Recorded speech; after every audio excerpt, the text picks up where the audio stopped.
Hello, everybody. Welcome back to our table. It's time for some Disco Does D&D. I almost forgot the name. I want to get right into it, but first, I have a couple of things to say. First off, thank you, everyone, for supporting, donating, sharing the Kickstarter. We have some amazing stretch goals that have been released for all of you. We have a community-led one shot, which the submission form for that will be coming shortly, and we have our dear darling Anthony running a one shot as well. We're very, very excited for that. We also right now are partnered with the TTRPGs for trans rights in Texas. That is the exclamation point TTRPG you see in our title there. If you put that command into the chat, it'll bring up a website. If you go to that website, you could donate $5, get a bunch of TTRPGs, and donate to some really great trans orgs in Texas. And if you do that and you send me a DM screenshot on my Twitter or on the DiscoDoesDnD Twitter or anywhere where you can reach me, I will send you a link to come into our Discord. So if you're not in our Discord already and you don't have the money to subscribe, this is a great way to get into our Discord. So go ahead, check that out, support that awesome org, and get some really cool, awesome TTRPGs and get in our Discord. I also just wanted to say, as we move forward, we're going to be opening up our guest list a little bit, bringing people from outside of the Star Trek world, and I just wanted to prepare you all for that. We want to give you the fullest experience of what it's like to be at our table, which is bringing all of our friends in, regardless of their participation in Star Trek or not. And I know that they're going to be amazing, and I really, really am excited to bring them into this community because you all are so amazing, and I'm really looking forward to you all showing our friends as much love as you show us. Anyway, let's get into this game. Here we go. Say hey, everybody. How's it going? Hey, everybody. Hello. How's it going? All right. No. Hi. First off, I would just like to do a little shout out to the fine dice maker over at Arcane Hollows. You can see these gorgeous dice that I was sent. Anthony, do you have yours over there? Oh, God. They have exploded. They're so good they exploded everywhere. They made us some really, really beautiful dice for all of us. Ian and Blues will be showcased next week as well, but you can check them out under our About section in the special thanks. Their website is up. Or if you throw in exclamation point hollows in the chat, their link will come up. So special thank you to them for making us some custom Hallows. dice. It's Hallows. Moving on. What am I saying? Hollows? Yes. I'm not a smart guy. All right. So what I would like to do instead of doing a recap is first I'd like to go over the items that people recovered at the end of last session. We're going to do a bit of a recap of everything that's sort of going on. So first off, Anthony, could you just go over what this Rod of Retribution does for you? I have the Rod of Retribution? No. You got it. How did I get it? Wait, I don't know. You're holding it. It was, I think she gave it to you and then never asked Oh, for yeah. it back. Yes. Sorry. Goo. Goo. Well-oiled Is it in my character sheet? It's in your inventory. You added it. No, you added it. I did add it. I added a different one, but not this one. It's an adamantine rod tipped with a glowing crystalline eye. The rod has 3 charges and regains all its expended charges daily at dawn.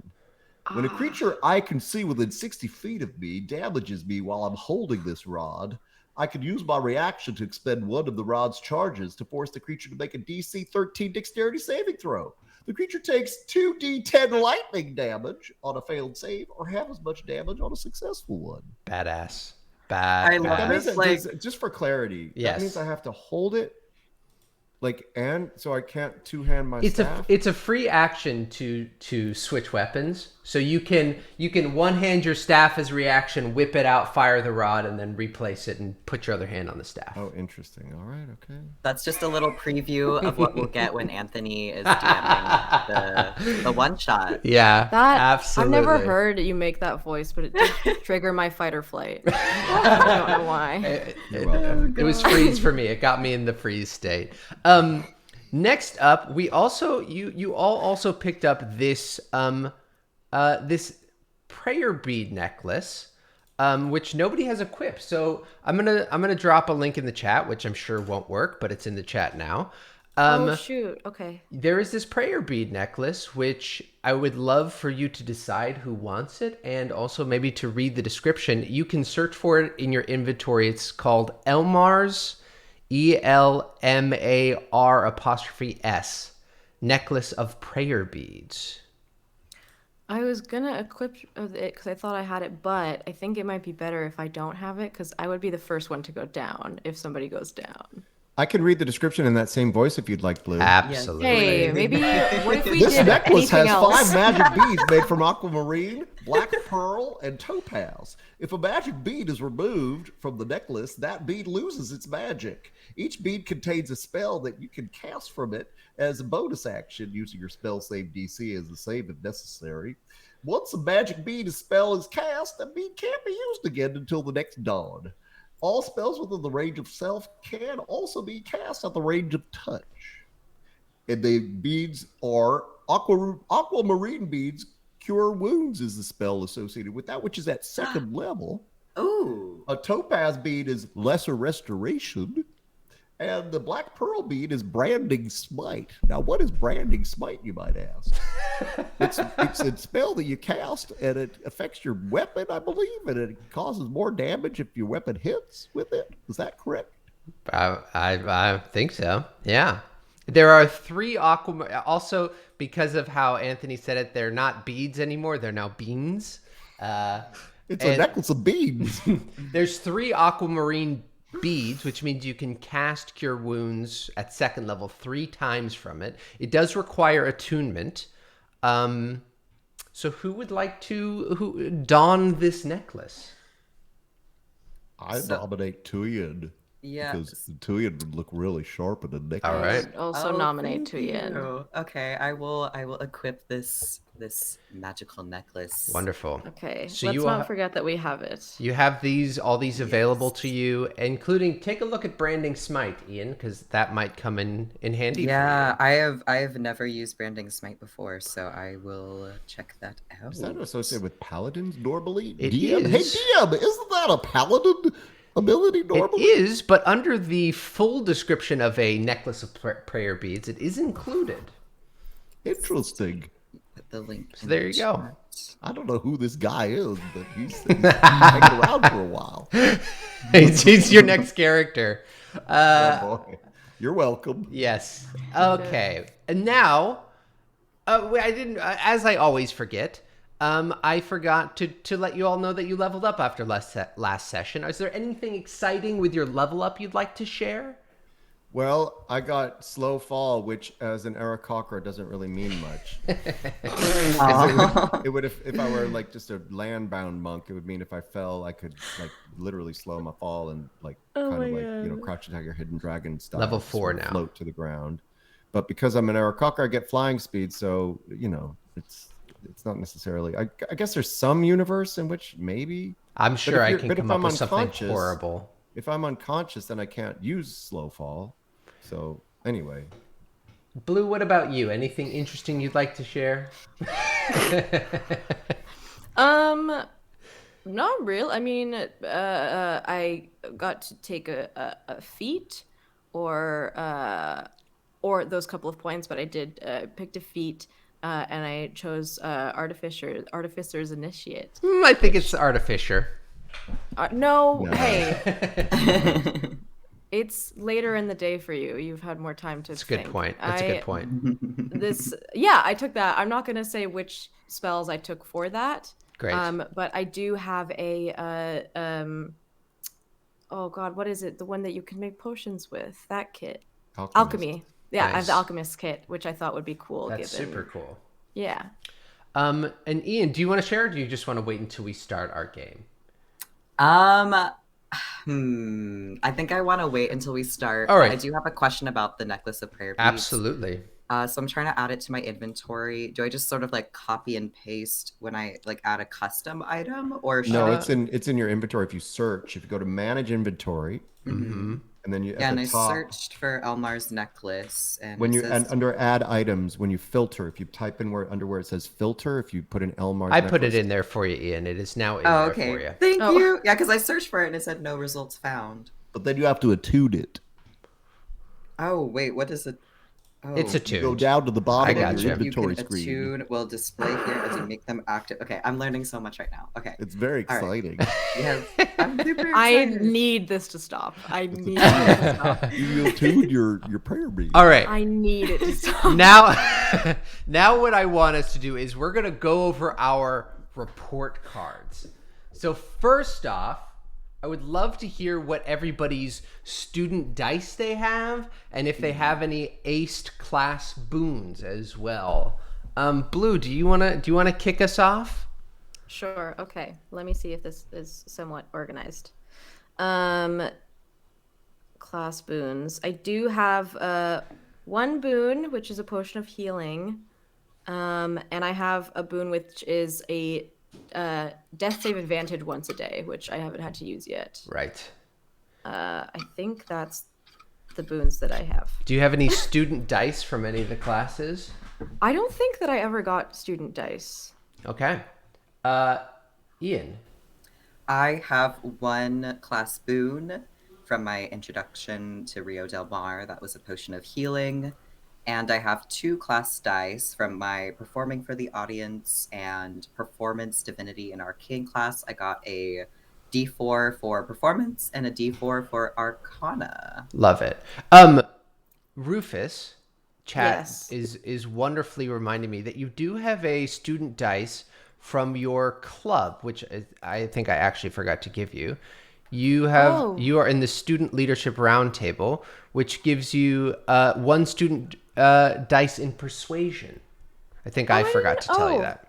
Or maybe I didn't write it down. Thank you, chat. I did not. Maybe I just missed that. Thank you, Jenny. In Isn't that Persuasion, one per day? One per day. Yeah.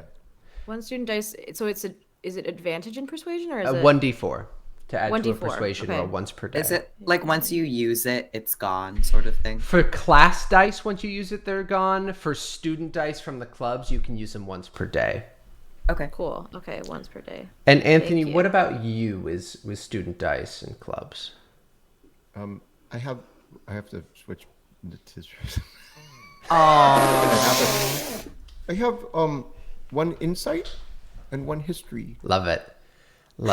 Oh, I also forgot I do have 1 D4 in Performance or Stealth from Amazing. Acapella Scares and Scores. Amazing. And I had a bonus for my acrobatics, but you do not have it anymore because I gone. left the cheer squad. It's gone.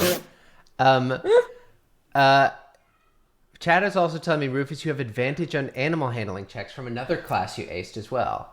Yeah, I don't know if that's a student dice, but I do have advantage on. It's like animal check or like anything surrounding With history. beasts. With beasts, That's yeah. right. That's right. Okay. And then lastly, I would just love to hear what you guys are at with pluses and minuses for your relationship points.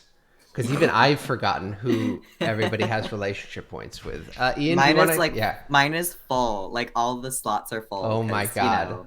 Tuyen is getting busy. Let's hear so it. Let's hear it. Ahmed Rost has +2 relationship points, and their relationship status is that they're going on a date soon. With Moonswallow Winterbane, he has +1 point, so they're a friend. Zachary Green is -1. Did not leave a good impression on him. Yarth Breaknot is +1, so they're friends. And then Stefan Gallo is -2. Wow. They are Wow. foes. What about Rufus? I have -1 with Stefan because he sucks.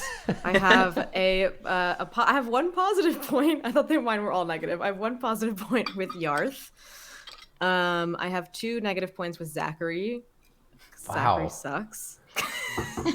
Yeah, I don't know when. I really don't remember when that happened.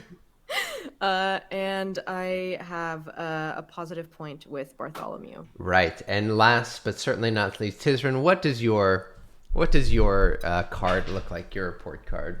+1 with Zachary, who is the leader of the cheer squad. Horrible person. -2 with Moon Swab, Oh. which I don't know if that makes her foe. I guess it makes her foe. She hates me. +1 with Ash May for suggesting his restaurant. That's right. That was a Onions. good idea. +1 for Yarth Breaknot. +1 with Mark, my friend Mark. And a +1 with Grezel Thump Slappy Wag. And -1 with Stefan. Lovely. Thank you guys so much. Thank you, everyone. Let's get into some actual D&D and not just the strange rules I made up for no reason. After your thrilling adventure to the depths of Elmar's Lagoon, you returned home, said goodbye to your friend, you all took a nice long rest, and woke up the next morning to a bunch of mail stacked outside of your room. Now, Rufus, would you maybe have you gone back up to your other room, or are you still down in your private room at this point? I'm still packing.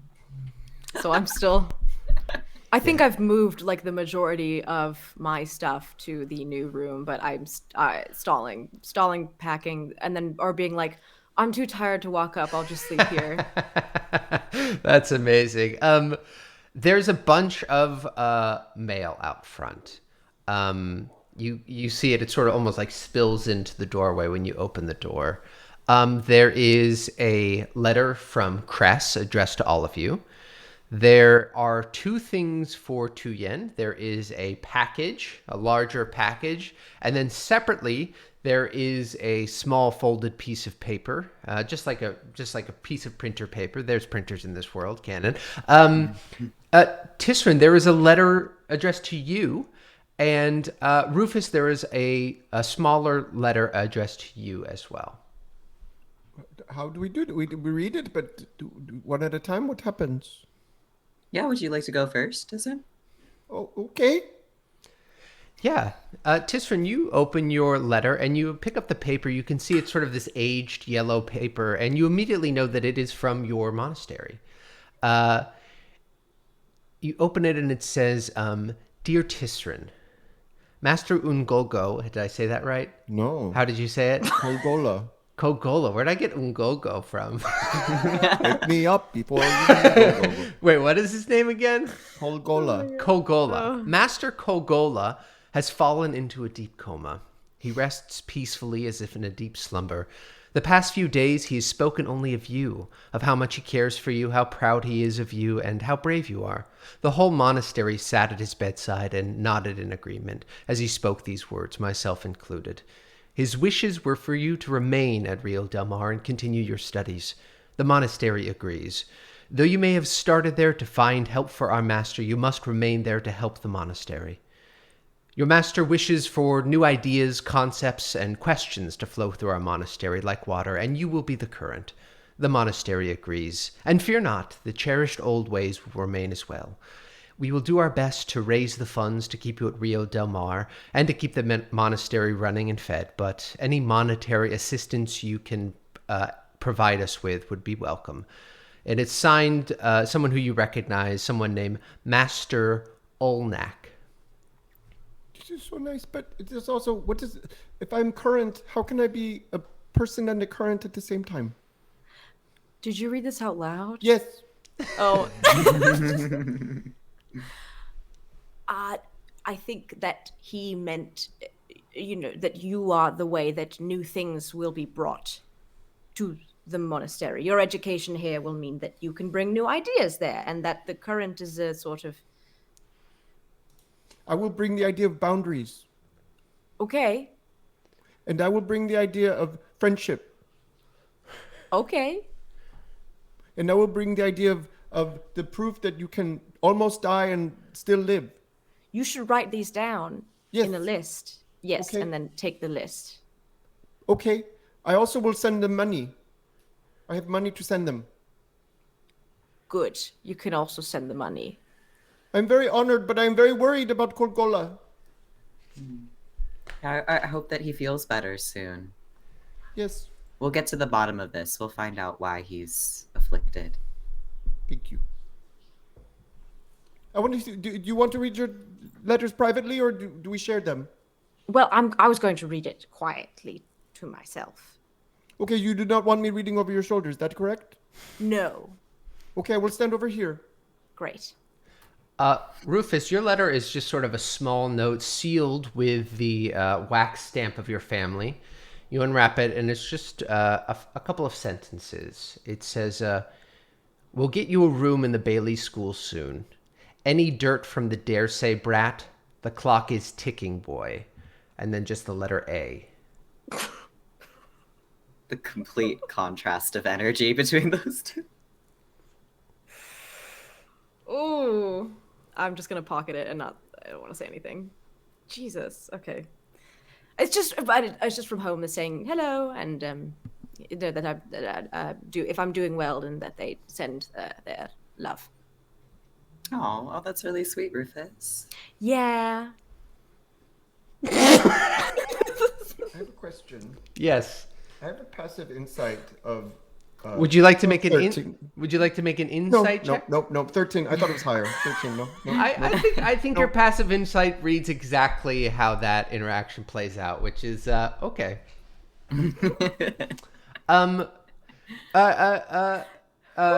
Tuyen, you Could I open the letter first? The letter is yes. Oh yes. Where is your letter? Yes, the letter is actually a sort of formal school letter,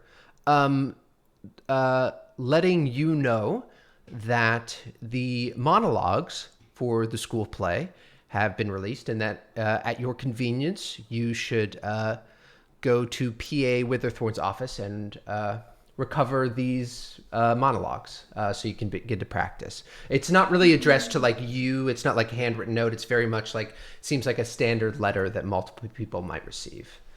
Okay. Yes. Oh, I'm so excited about. And then, wait, we didn't hear you, Ian. You disappeared. I'm for a gonna second. beat Stefan at this. Are you going to beat up Stepan? I'm well, maybe. I was thinking more of like beat him to the role, like getting the role instead of him. Like it's like a competition and I'm winning. Yes. Yeah, you got it. You got it. And then I check out the package. Your package, yeah, there's just a small note. It just says, to Tuyen from the captain. And underneath it says, just a little something to keep you safe. And you unwrap it, and it's this cute little red ukulele. Yes! Hold it up, Ian. Hold it a little bit higher so we can see it. There we go. It's got a smiley face on it and a couple of classic Captain Crowley stickers. I will get out my hand drum. Do you want to play music together? Yes. Let's do it. Look at it. There you go. I leave. I walk away. You go back to your room. And this is because, of course, Tuyen is multi-classing as a bard. Yes. So, big reveal there. I'm so glad that Captain Crowley gave me an instrument from home. It's been a while since I played an instrument, but I'm really excited to study music more and learn more about performing music. I'm sure P.A. Witherthorn might have some musical elements in his play that I can try out for. Super excited. I will play hand drum with you whenever you like. Yes, please. I would love that. I grew up playing hand drum in my village, in the trees, in the mountains. That's so sweet. I love that. Yes. So you were just in the trees, just like drumming along? Yes. And people could hear it like for miles and miles. I would usually do it when I was very much alone. Aw, that's sweet. I like playing music with people. It's fun to do alone, but it's also really fun to do with friends. Well, my parents did not like it very much. Aw, well, I found it annoying. Aw, well, They I found like me music. annoying. You're not annoying. You're sweet. Thank you. You're very curious, and you're a very good friend. Thank you. Well, in where I come from, people are not very curious, so my being curious was not very popular. Oh. But I cannot help it. It is who I am. It is my nature. This is when in the monastery I was taught you have to be true to your nature. Yeah, if somebody doesn't like you, it's more of a reflection of them than it is of you. You haven't done anything wrong. You're just being yourself. Yes, I try to remember this. It is not always easy. Oh. Anyway, thank you. Would you like a hug? Yes. Group hug. I'm not there. Jeeps, you can. Is Jeeps here? Two people can be a group. Jeeps is not there. So you Okay. yell group hug. I say and group look- hug, and it's just me and Tisryn. I love it. And there is this last letter from Cress as well. Who is Chris again? Is it addressed to all of us? It is addressed to all of you. Chris's Oh, teacher? damn it. Cress is the teacher who first you dropped off the monster carcasses with. Yes. And who you also failed their monsters and beasts class. Mm. Oh. Or Oh. you open the letter and it's addressed to all of you, just saying at your convenience, swing by my office and we can discuss Swinging by. my results. Do we need rope for swinging? I think they just mean to stop by and say hello. And Why did they say swing then? that's a great question. I actually don't know. Should we go find Rufus and stop by Cress's classroom then? Sometimes this language is very confusing. Yeah. There's a lot of phrases and things that aren't literal, but it means something else. Yes, in my language, we do not do this so much. So it is confusing, but it's okay. I learn. Okay, let us go. Where are we going? Where's Rufus? Rufus! That's a great question. Should we go to his old room or his new room? I mean, Yes, even though he has never slept there, it is still his room. I want to go find Bartholomew. Or Sure. try to find Bartholomew. Yeah, you exit the first floor dorm building. You start to make your way towards Bailey College, where you think he would probably be, which is northeast of you. Go ahead and roll a investigation or persuasion or perception check to see if you can figure out exactly where he might be living. And while he's doing this, I turn to Tuyen and say, Rufus has split the party. You got a really intense letter. Oh god. 8. 8. Investigation. Yeah, you sort of search around and look. You don't really find where Bartholomew is, but you do run into somebody who you recognized from the student leadership roundtable. You don't know their name, but you sort of go up to them, and they're a dark purple skinned tiefling with a shoulder bag walking around, and you see them walking by. Hey, we were in the student leadership. So I don't know if you remember me, Rufus. Oh yes, Rufus. How are you? How's it going? You're right. Yes. Okay. Well, I was looking I'm looking for Bartholomew. If you know where he is, I'm trying to get a hold of him. Oh, I'm not sure where he is at the moment. But we do have a meeting. I believe it's later today. Another meeting. Yes, no, I do know. I was wondering if I could have a word with him beforehand, but so, that's fine. I guess I can see him later. Do you need water or something? No, this is. I'm fine. I was actually wondering if I could twist your ear about a proposition I wanted to put forward, which is I wanted to do like a controlled burn of some of the larger patches of the mountain. First of all, twisted your ear. I wish you were here. Why? What would the burn be for? Well, I think it would be fun and cool. Okay. Can I count on your vote? I think that I will have to leave and think about it. Sorry, remind me your name? Yethel. Yethel? Yes. Yes. Well, I And will who? take a step. Remind me your name. I think I said Rufus, right? It is Rufus. Rufus. Yes. That's yes. Fantastic. Great. So I think that is maybe not a good idea. Because fires can spread, and if we don't have the proper permission, and if we're just doing it for fun, I don't think that's a great call. I think there are other things that you can do for fun, but I can't stop you. So Rufus, take a negative relationship point with Yethel. that was nice. That was nice. He was unhappy that he didn't have your vote. As he sort of, well, so be it, Rufus. I'll see you at the meeting later. Okay, yes. I hope you understand why I'm saying all this. All right. And then as he's walking away, you can just hear him muttering, just want to start the fire and watch it burn. Gosh, nobody wants to have my day. And just walks away. This is a mean negative point. That was the kindest way I could have said it.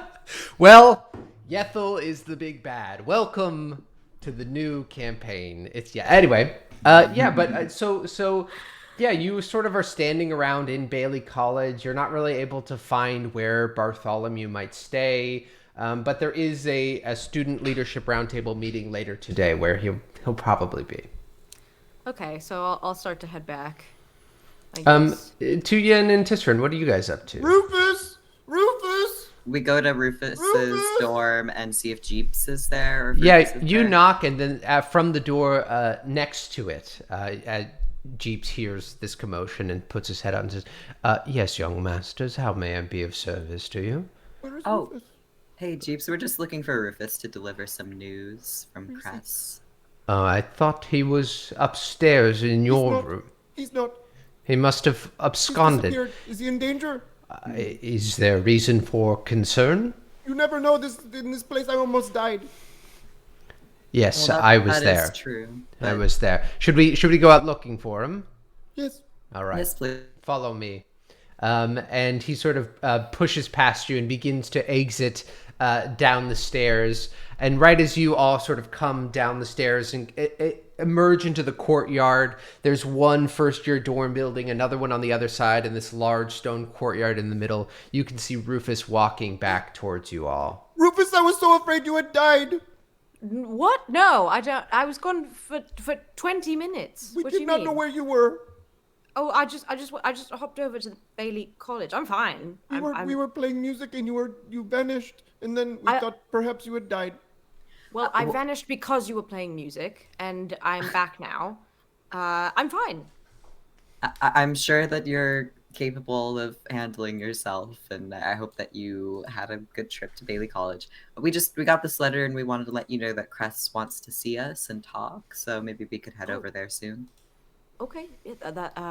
Thank you. Yeah, we can do that now. If I'm not busy. We also brought Jeeps. Hello. Yes. And Hello. where's Hamburger? He's in my jacket. Oh, hello, Hamburger. The back of my jacket. Hello. You can Scrolls see up, run. little head poke out and go, That was almost a word. We're trying to get him to say things. Oh, that's amazing. It's a fun game. Jeeps and I like to do it, and I like to look at and say, sprinkle. roll an animal handling check. Don't I have no? I don't have advantage on animal handling. What if his I? first No. word is Yes, hamburger? isn't that what we I established? think it was. Hold on, wait. It's It's history just of, it's history of animals or yeah. It's not, I don't beasts, think it's animal handling. aberrations, or monsters, something like that. Okay. Okay. Hello. 17. That was almost a word. You see? He's I got heard it. I heard the syllables. That was so close to sprinkle. Yeah, the structure of the words are there, and that's really the most important part. So we're getting there. Right, shall we head? Hello, I am Hamburger. Anyway, you walk northwest towards Keelan College, passing through sort of an open grassy path that sort of changes into thick overgrowth, and make your way to Cress's office, where you all have been before. And you're outside of the door. Would you like to knock, or how do you want to enter? Yeah. Tisryn, you walk right up and give a hard knock on the door, and pretty quickly you see the door opens, and standing before you is Cress, this slender elf, totally bald, with this white lab coat sort of smeared with red and brown, and these big magnified glasses. Welcome, friends. Why don't you enter? I've been waiting for you to come and see me. Pleasure. Come in. And you step into this. The office is almost like a laboratory with like one side that has like different viewing goggles and glasses and like large circular glasses that are magnifying small things. There's an operation table in the middle. There's like streaks of brown and red on the ground and sort of paperwork everywhere. Thank you first for handling the guest lecturer. Did everything go off smoothly? With Herman Nerman? That's correct, yes. I love him. I don't mean like that. I mean friend love. Oh. We had a good everything went fine. Very, very smoothly, and we all I think enjoyed his We got to see company. flail snails. Oh, magnificent beasts, aren't they? Really exquisite and interesting. Their mating rituals. There's so much we still don't understand about them. They're really fascinating. They dissolved into a goo. Really? You can see Cress runs over to a desk, flips through a couple of pages, and takes a little note. That is most fast. I always assumed that might be the case, but it's nice to have some final confirmation. I'll be sending a letter to Herman to confirm these findings. Excellent. Please say hello for me. I most certainly will. And tell him that I'm practicing boundaries. I will say that as well. Rufus, also, I must say, based on our last class, you really do have a knack for when it comes to the natural world. You really excelled in the classroom. Congratulations. Tisryn, you did not. I think there are other studies that might be more suited to your skill set. I'd like perhaps. to think so. It got me knocked off the cheer squad. Oh, I'm very, very sorry to hear that. But we can always recover, just like a creature of the lake. It can reform a limb when things have gone wrong. Will the creature of the lake reform? No, that was more of just in general. I was just sort of pulling from, out of nowhere thought. So, anyway, we should move on. Onto what I found. Now, you can see they walk over to this like large shelf. There's jars filled with strange creatures and berries and nuts and all sorts of like weird natural preserved items. And they sort of scoot through all these jars, reach in the back, and pull out this small jar filled with this clear liquid that's holding just like a floating yellow piece of flesh almost. And they say, so I was unable to identify this creature, which isn't odd. There are many, many creatures. But usually when I'm unable to identify a creature, it's because they come from another plane of existence, like pandemonium or the plane of fire, something like that. And they're so bizarre or different in their structure that they could only exist in that plane and could never exist in ours. But I will say, whatever this creature was, is most certainly from our plane of existence. But from what I can tell, I've never encountered anything like it, both in the creature itself, but also in how it's constructed. It's almost like it is from here, but also from somewhere else. Somewhere... That is like Aarakocras. We are from here and from somewhere else. This is the lore that has been taught to me from generations. Well, unlike Aarakocras, you, Tisryn, and you, Tuyen, both exist on this planet, on this continent. You both share many similar characteristics that if I were to dissect you or put you under one of these magnifying glasses, they would share similar things, but whatever this creature was doesn't seem to share those things with you, but is not from another plane. I find it quite fascinating, actually. But Rufus is not from... Why did you not say Rufus? Why did you just say Tuyen and me? They were just Tuyen and you were in my field of vision at the moment, but if I turn my head here and look at Rufus, I will also include him in this description as well. Oh, good. Yes. So what... do you think it was created by someone or something, or do you... No, I don't. I've encountered many created beings, both created by someone like me or created by a devil or demon, something like that. It wasn't created... I'm not quite sure. I think it might come from beyond us.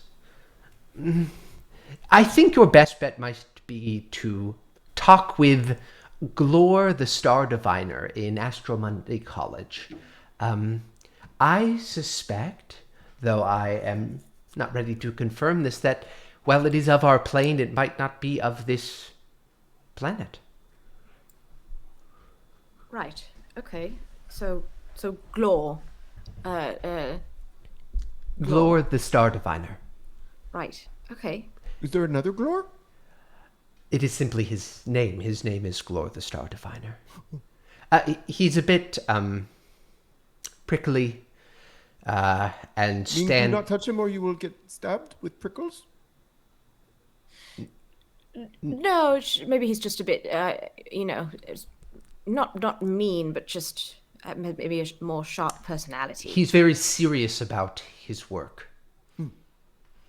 Thanks for the heads up, and thank you so much for this information. This is super helpful. Oh, yes, and I also wanted to say thank you so much for taking the time to work with PA. After his wife died, he really hadn't been the same, and it's nice to see him encounter the student body once again. When did his wife die? Oh, I believe just a year. Very sad. Do you, can I ask what happened? I'm not sure at the specifics. It sounded like maybe a disease or something of the like. We're not very close, but of course we do have a friendly, not a business, colleague relationship. And it's nice to see him participate again. Right. Well, we are happy to be of use and to help. So, yeah, he's a great professor, and I'm glad that he is starting to open up more and feel more like himself again. That's a really good sign. Yes. Well, Rufus, I certainly hope to see you in another one of my classes. I had to take a bit of a break to focus on my other endeavors, like this one, of course. And Tisryn, I certainly hope you find your skill set. Thank you. It is also important sometimes to fail. I couldn't agree with that sentiment more. But it's not okay when you fail and then it kicks you out of the cheer squad. Yes. Failure at Real Delmar can be punishing. Just hang in there. Everything will work out as it always does. Does it? yes, thank you, Cass. Right. Shall we, thanks for your time. We'll be getting on, I think. Chris just told us, as we leave, Chris just told us something that is not true. It does not always work out. What did they say? It does not always work out. It is not true.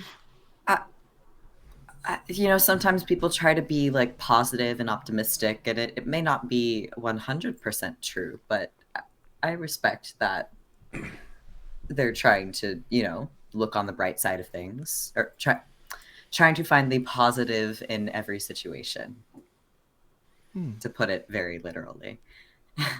Should we head over to Gore. Gore The Stargazer.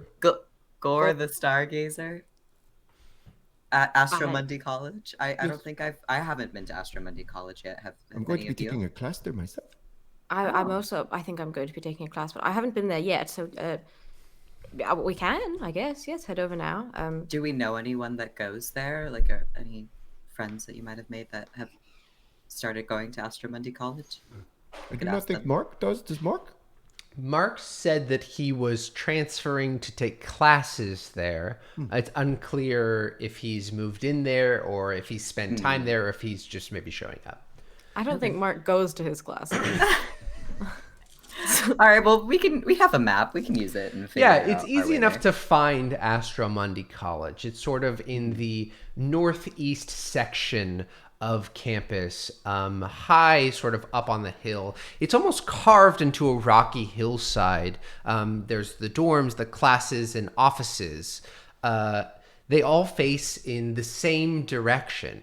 And they're all, as you're sort of walking up, you can see they sort of stretch up this slowly sloping hill. They're all in uniform size and all have these large south-facing windows that sort of are curved and almost angled like upwards. You start to stroll up these like zigzagging paths that cut through the Astromundi campus. And as you can see, like each of these large curved windows you see up against the glass are these circular tubes, which everybody actually roll me a history check to see if you know what these are. 2. 23. You know these, it makes sense. These are telescopic lenses. These are what people use to study the stars and also to read prophecies about the future in the stars and also learn things about the past in the stars. So they're sort of like these multi-purpose instruments that both look at like the physical things above, but also the metaphysical things as well. Maybe not metaphysical, but you know what I mean. You can see also like there's not a lot of trees or bushes. This is actually like pretty rocky. And there's no large trees so that none of the windows are blocked, and there's no sort of lighting system set up. It's daytime right now, but you don't see any like ever burning fires or anything like that to be lit, so that there's no light pollution in the evenings. Everybody go ahead and make an investigation, persuasion or perception check. Persuasion? Yeah, if you want to walk up to somebody and see if you can get them to tell you where Glor the Star Diviner's office is. I rolled a 10 perception. 10 perception. 19 investigation. Yeah. I rolled so poorly. I rolled a 3. Yeah. Tisryn, you're sort of getting the lay of where you might be taking your next class. Tuyen, you're just like hanging out. You've got your ukulele. You're tuning it up. But Rufus, you can see that there is like these long row of offices with these curved windows that are sort of above like a large cliff almost. So like at the top of a large cliff, it goes up into these curved windows, and on the other side are these offices. And as you're walking through, you can see the office doors are pretty standard, but there is one office which has these massive stone doors. They're almost like 12 feet high, these two pressed together, and you can see chiseled in one of the doors is the word Glor. Oh, well, I think this is probably it. Shall we give it a knock? Right, good. Knock on the is it stone? Will you make a strength check? Oh, god damn it. Can we like help him by knocking at the same time? Everybody can make a strength check if they'd like. Wait, what? Rufus, what did you roll? Hang on. Oh, I have a -2 to strength. I rolled an 18. A 16. That's 16. good. Yeah, you open palm this door. You're feeling like pretty strong and like putting some of your anger into it, but like it does hurt your hand a little bit. After a moment, you hear like as one of these big stone slab just slides apart about 2 feet, and at the top of this like 12-foot slit in these stones, you can see this large muscular being that stands about 12 feet tall. It's wearing these loose-fitting robes, has like this shale gray skin and like massive forearms. It looks down at you and leans its head towards you. You can see its face is like this granite gray, has these sharp, gaunt features with gray sunken eyes and a very stern countenance, very like squared off teeth. And I think you would know that this is a stone giant, as it sort of looks down at this small passageway and says, "May I help you?" Yes, hello, we were sent to talk to you. By whom? Reese? Cress? Reese. I said Cass. You can see its eyes are sort of just like darting at each of you, checking you out, and says, "And what were you sent here to discuss?" We were sent to discuss a creature that we sort of stumbled upon and had to engage with in a fight, and we were able to take some materials from it, to be checked, and well, they seem to think that this thing is from not another plane, but from somewhere else, and it wasn't created here, and told us to come and talk to you. If you wish to discuss these things, you must pass my class. What class? Oh. Yeah, Telescopic Lenses 1. I feel like I don't know how the two connect, because this is quite dangerous. These things, they were attacking us, and they're very dangerous, and they were on school grounds. Do we need to learn about telescopic lenses to talk about this? If you cannot pass my class, then you will not understand the things we discuss. I guess that makes sense. So would you like us to come back at a later date and maybe Cress could give you more information about the creatures that we fought? I am not interested in things on the ground, only things above. We can discuss when you pass my class.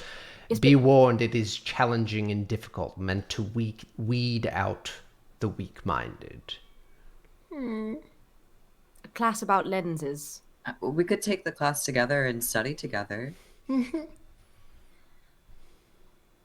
Right, fine. I guess if that's the only way that we can talk to you about this, then...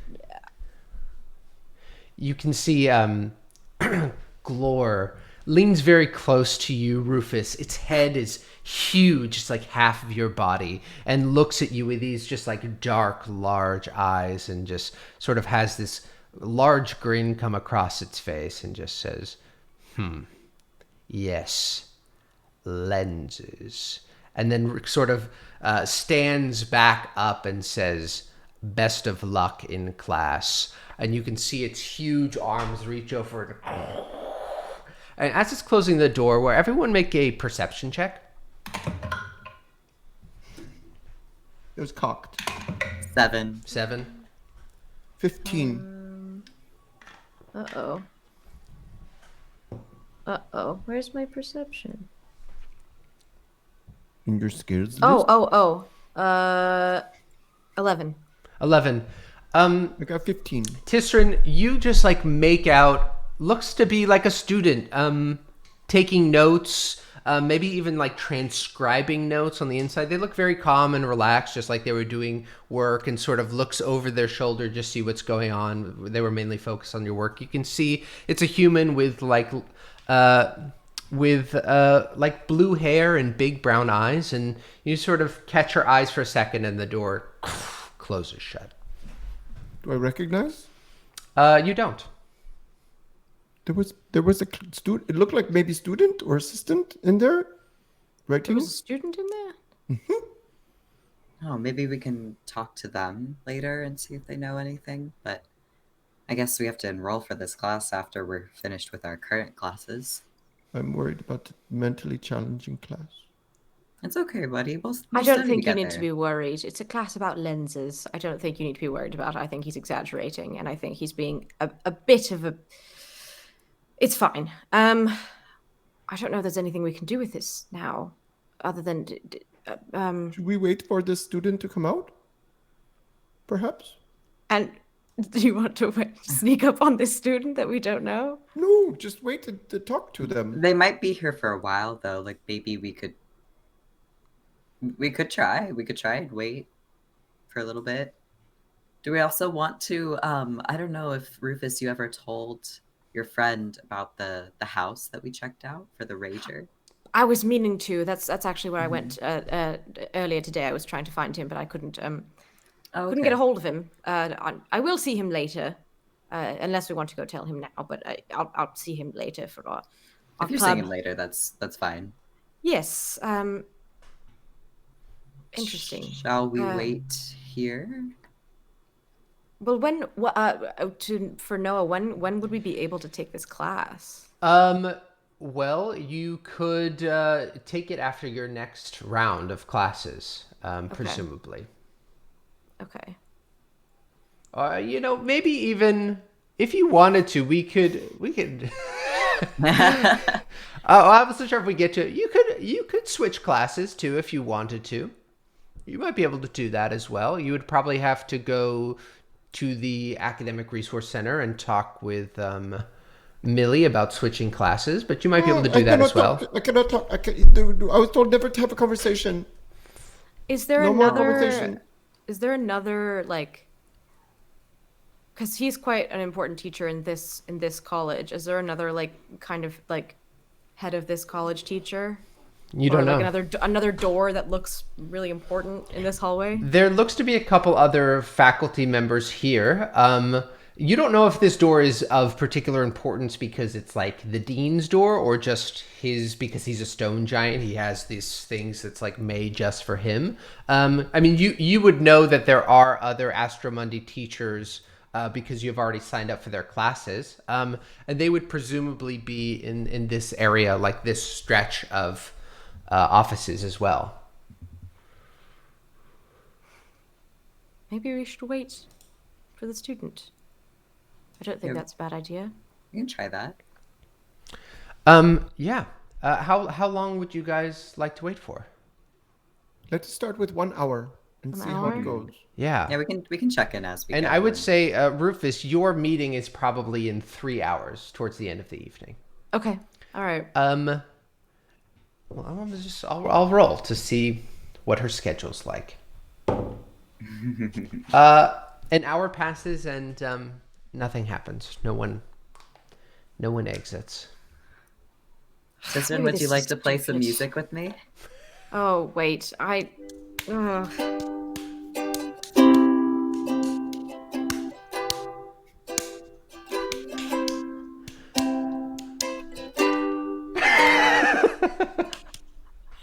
What do you think, Rufus? Can you show me how you drum again?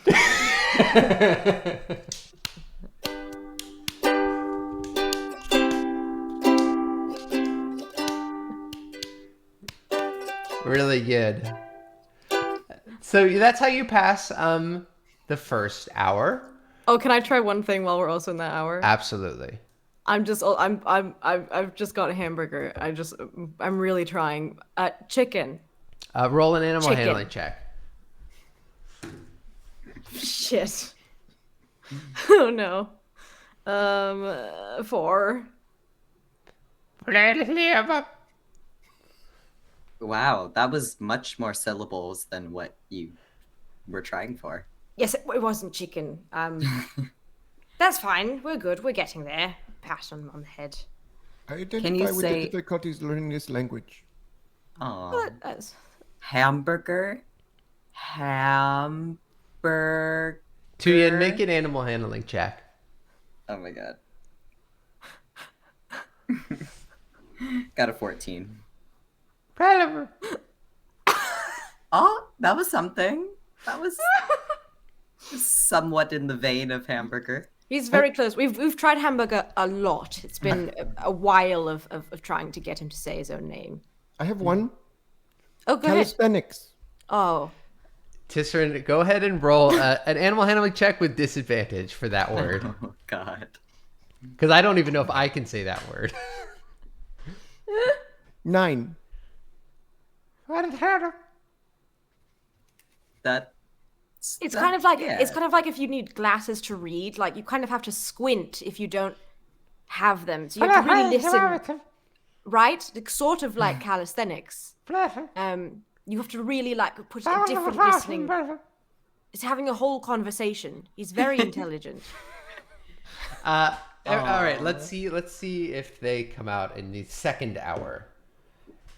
You at hour 2, you hear this rock slide aside, and this human female steps out with this sort of long blue hair, large brown eyes. She's got like a big folder of paper under her arms, and she turns back around and waves and says, "Bye, Glor. I'll see you tomorrow."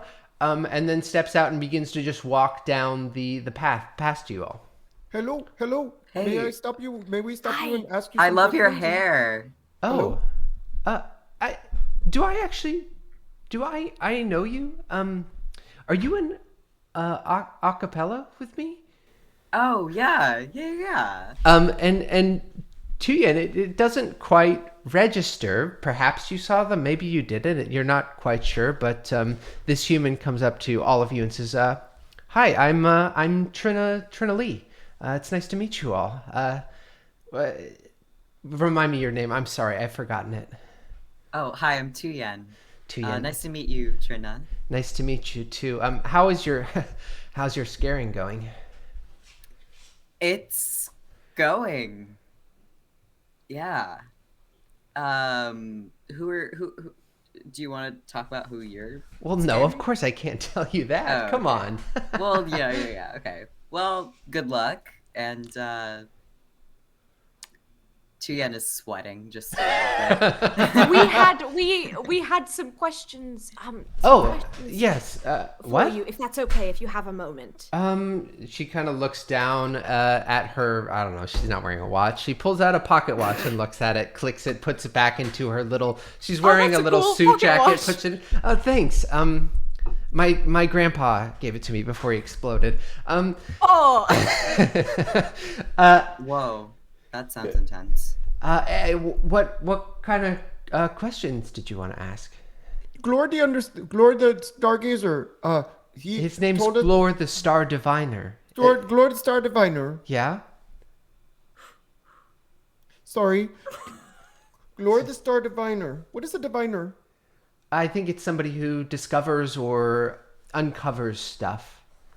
Thank you for explaining it. Yeah, you're in very welcome. clear terms. Sure. we were trying to have a conversation with Glor, but he said that we needed to take his class. Yeah. But it's quite an important topic that we need to discuss with him urgently. Is this something that he always does? Is there any way to get around it? Not to my knowledge. He's pretty much a stickler when it comes to passing his class. But once you pass it, he's kind of a great person. But he can be tough before then. I just don't think he doesn't like to waste time with people who aren't serious about what he's serious about. I identify with this. I had to do the same thing to get into my monastery. I had to be persistent, and I had to show them that I really wanted to do it, and I had to persuade them, and I had to keep showing up, and I had to keep demonstrating that I was good for this, and it took a long time, and then they were very hard at first, and then they've been very nice and loving since. Yeah, so I don't see why it would be a problem any different with Glor. You have helped me understand, and I am ready to do it. Let us go. Let us take his class. Thank you. For talking to us about this. Sorry to bother you. Oh, no bother. Have a good one. I'll see you around, Tuyen. Wait, just one more question though. Would you happen to have any knowledge of like other extraterrestrial creatures that look like barnacles by any chance? Just a random project I'm working on. That would make a make a deception check. Just make a deception check.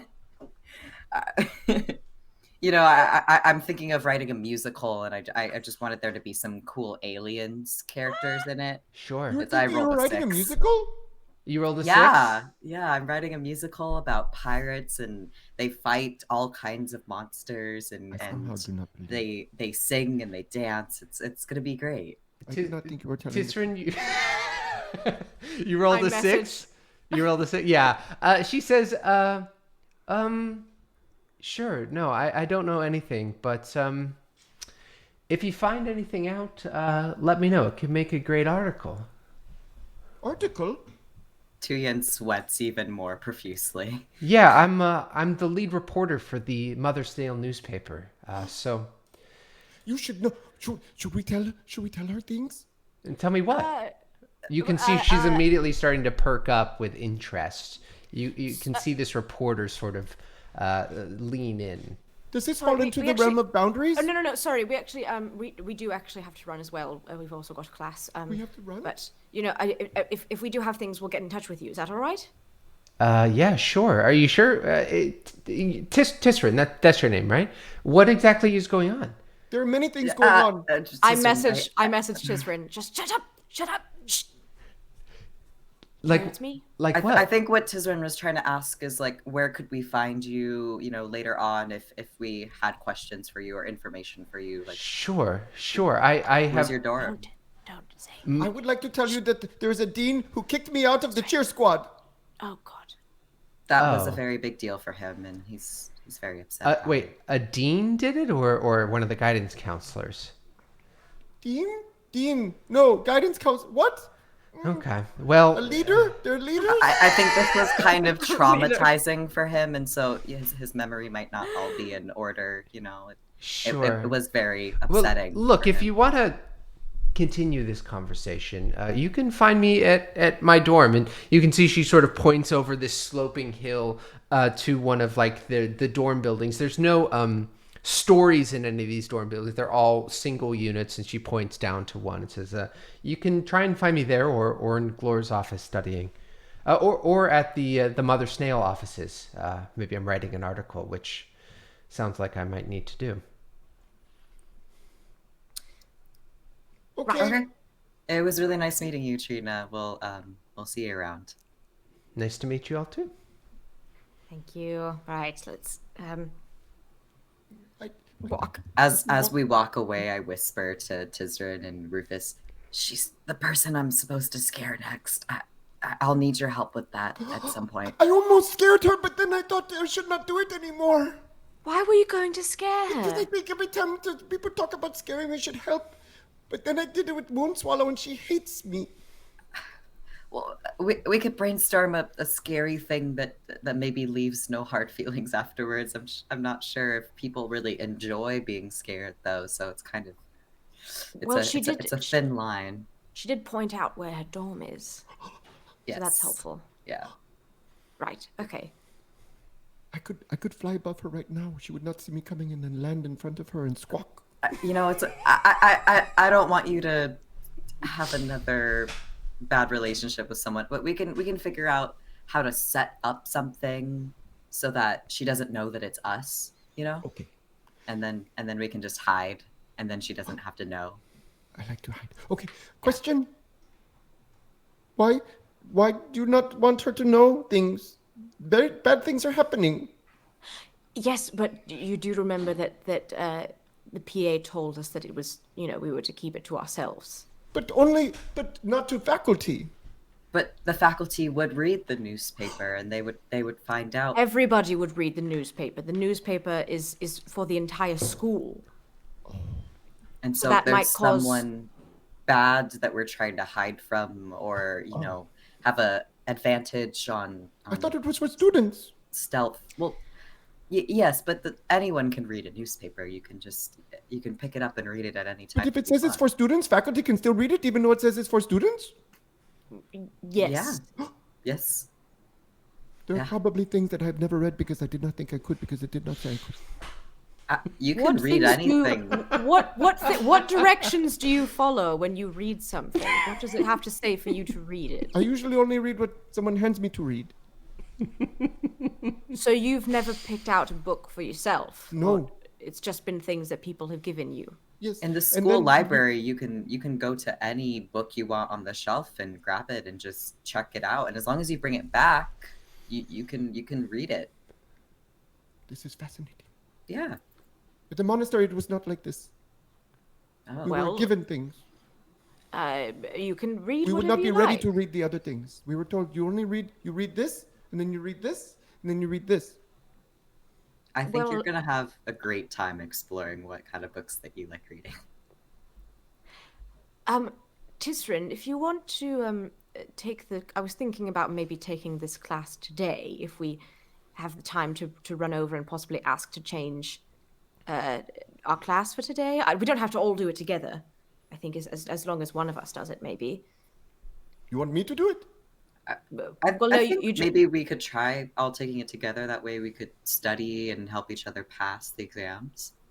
Right, I think that'd be smart. If we all want to push our classes for today to the next time we can take them. Yes. I think this is important. Yes. We can do that. Do we have enough time? I only have like an hour. You could go over to the Academic Resource Center and see if Millie is available. Oh, I cannot go in you. I cannot do it. It's okay. I could ask on behalf of you, maybe. Yes. Yeah, you all make your way over to the Academic Resource Center. You can see it's sort of later in the day, almost like 4 o'clock, and most of the students have sort of cleared out.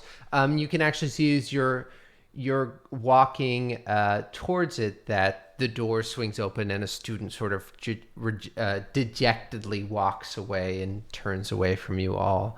And the building is yours if you'd like to enter. Yes, right. We will. Tuyen and I will go in front. If you want to stand behind us, or you can wait outside of the room. But I do think it would be good. Stand behind. Good. I think that you can. It's good for you to stand up for yourself. You know, I think that she was very harsh with you, and I think that it's the mature and responsible front to take with her to be there yourself. Right? Does that feel okay? Yes, but she told me not to have conversations anymore. Well, she said a lot of big things that I don't think you need to take anything she said literally. I know that's but it's important. Okay. You all make your way in. You go down this long hallway, turn to the right, and there is just a wooden door in front of you. Our cockers do not sweat, but I am whatever the sweating. Your feathers are shaking. Aww. Right. We're gonna knock on the door. After a moment, it opens up, and you see this like well-dressed, high and tight bun, power suit elf crack the door open and say, yes, can I help you? Hello, Millie? Millie, is it? Yes, and you are? I'm Rufus, and this Rufus! is Of course, Jones. I was expecting you here. What can I help you with, Mr. Jones? Yes, and this is Tisryn as well, which I think you've met before. Tisryn, what are you doing back here so soon? I wasn't hoping to see you around. Well, we have a... Is he okay? He seems to be struggling. Yeah, can I put my... Oh, is she a tabaxi? Uh-oh. Everyone's yelling at me. It's a tabaxi. My bad. It was tabaxi. I'm right. My bad. There. All right. It's actually a very... She drops the illusion spell, and it's a tabaxi. Surprise. Oh, okay. We came together as a group, wondering if we could... we all have different classes picked for today, but we were wondering if we could, as a small group, switch our class today for rather important reasons to what's his name? Glor, the Glor, divine. to Glor, the Star Diviner's first class on lenses. You see her eyebrows raise a little bit. You want to take Glor's class, and you're ready for that challenge? I am standing up for myself, and I'm saying yes, that I am ready for it. Yes. Well, Glor told us very little about the class, but just that it was very important that we take it. Glor's class is exceedingly challenging, and I would hate if Tisryn were to fail yet another class, cementing his status as one of the least successful students at the school currently. Well, maybe then just Tuyen and I should take it. And you're up for this class as well, Tuyen? Yeah, no, I would love to swap, and then I'll just take my current class next time. If that's, I turn back to Tisryn and I just, is that all right? Is that okay with you? Oh no, okay. I turn back around. I think that's a smart idea. Yes, because and then it won't add a second. Yes. Just in case. I too hard for agree us. with you, Rufus. Tisryn really isn't up to the challenge. Well, I don't think that's. I mean, we don't know Is that. that not what you were saying? Because that's certainly what you were implying. No, I'm saying that if there's sort of a mark that comes after 2 failures in the school, I wouldn't want that to be on his record. And if this class is very difficult, there's a chance that all of us could fail it. But since there was just already that one there, Tisryn, that's not what I meant by that. I'm saying that I don't want you to get another bad mark unnecessarily because of something that I'm telling us to do. Well, whatever you say, I would be happy to change your classes around. And Tisryn, you can stick with the less challenging class. I'm sure it's more suitable for you. Again, that's not what I said. I think it's very important that we clear the air here and say we're not saying that. We're not saying it's too. I'm saying that it might be too hard for all of us. Certainly. I don't. Yes. So let's. Tisryn is very smart. I'm not though, but it's okay. No, Tisryn, you're very smart, right? I'm very good at certain things. Okay, this is a very, very smart person. This bird is, and I think that you were very harsh to him the other day during your meeting, and I don't think that was very professional of you. I'm sorry, did you come here to change your classes or critique my professionalism? I think we can do both. We can do both. We came to change our class, but I think it's important, since you're still making these remarks, that we let you know that it's not. You're supposed to be a teacher. This is an institution, and that was very unprofessional of you. Make a. Will both of you make either persuasion or intimidation checks? Tuyen and Rufus. That student die, right? For Slam it. persuasion. Slam that student dice. Yeah. Okay. So do I add my persuasion bonus and the? Yes. And it's like a bardic inspiration. Dope. Oh shit. Okay. Wait. Actually, do I have something?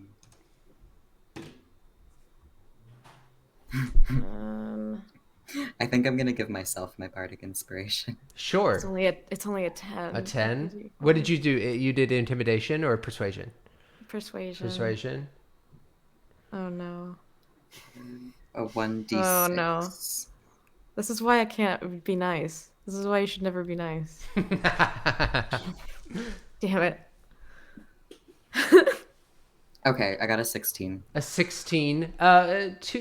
Tuyen, she looks at you and says, well, I'm very sorry if you thought I was being unprofessional. It's just my way of motivating all of our students. I'll be happy to change your classes, and best of luck in Glor's class. I hear it's exceedingly challenging, so I suggest you prepare appropriately.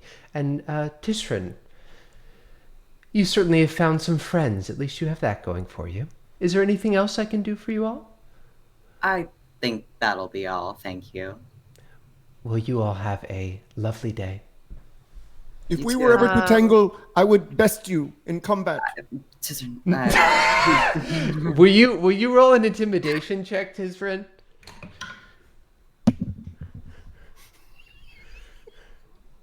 Natural 1.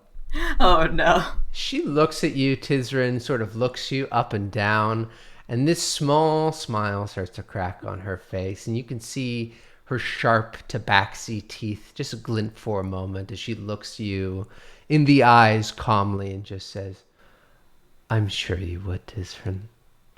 Bye-bye. And steps back into the office and slowly shuts the door. And When the door is Clicks shut, behind I you. want to cast web on the door on our side so that it covers the entire door. Absolutely, yeah. You fire this web up and it just sticks up this massive, thick, gooey web on the side of the door.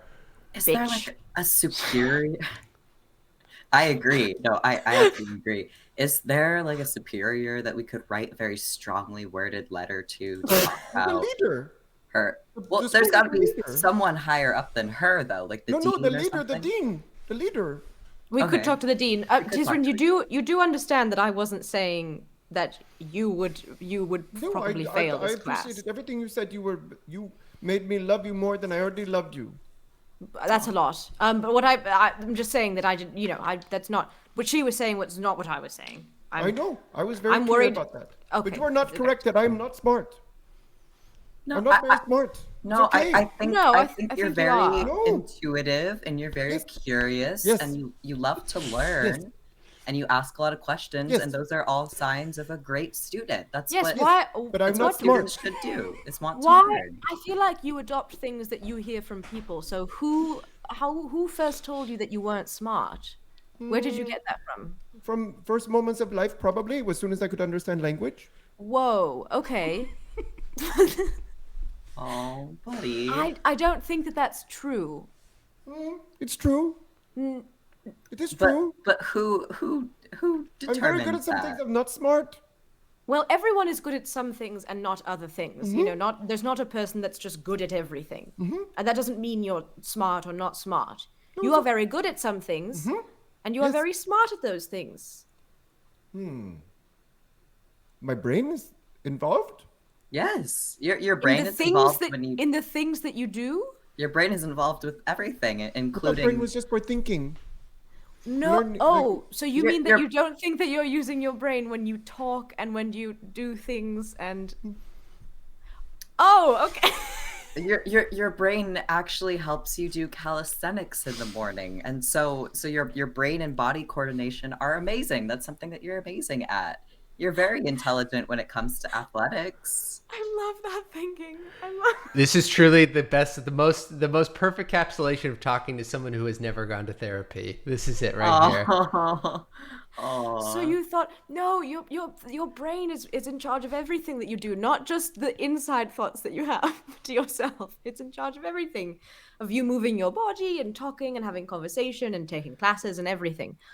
Yes, You know? Tisryn, I gave this talk to Moonswallow, but I want to give it to you too. Like, positive affirmations are really helpful to help you believe something, to help rewire your brain into believing something that maybe right now you don't believe it's true, but you are smart. So if you just say it out loud, like, I am smart, I am intelligent, I am capable, Oh, maybe I'm we don't want strong, to give this. then it'll become true. If you speak it into existence, it'll become true. Speak it into existence. Yes, the power You- of you- now- manifestation is very Now powerful. you can't literally speak everything into existence. If you were to say hot chocolate, you're not going to get a hot chocolate. But if you say it enough, But you might sometimes start you to say believe things and it. things happen. Well, I'm a You wizard. said something in the web appeared. Yes, but that's magic. I use magic that I learned. I do not have but- magic. Well, see, this is the thing. If you say the affirmations, like Tuyen said, so if you say I am smart, possibly over time your brain is going to start to believe you. It's not like a spell where it will magically change. But it is a lie. No, It's not a It's not a lie. lie. It's- It's a.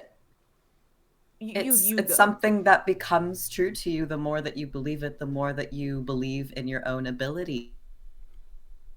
I Oh. believe that I'm good. I can. I'm good. I'm smart with quarterstaffs. Yes. I'm smart with hiding. Yes. Yes. Yes. I'm smart with tangling.